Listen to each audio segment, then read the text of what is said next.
অনেকে বলে আমরা খোলামেলা চলাফেরা করি, আমরা মাইন্ড ফ্রি। যারা পর্দা করে তাদের মনে নাকি অনেক প্রকার শয়তানি। এ ব্যাপারে কিছু বলুন। ওনারা ফ্রি মাইন্ড হয়ে গেছে,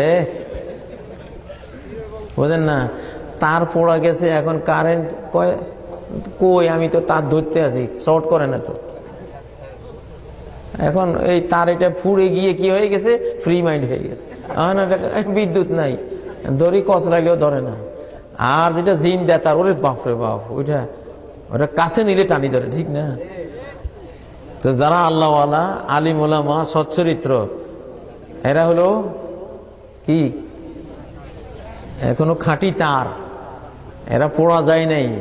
এই জন্য মাইন্ডের মধ্যে শর্ট করবে, আকর্ষণ করবে, এটা ভালো লক্ষণ। ফ্রি মাইন্ড হয়ে গেছে মানে তোর কিচ্ছু নেই, তোর যৌবনও শেষ, জীবনও শেষ। হ্যাঁ, উপরে খোকা, ভিতরে বুড়ার দাদা, বুঝেন নাই? ফ্রি হয়ে গেছে, এটা খুব খারাপ লক্ষণ, খারাপ লক্ষণ ও ভাইয়েরা।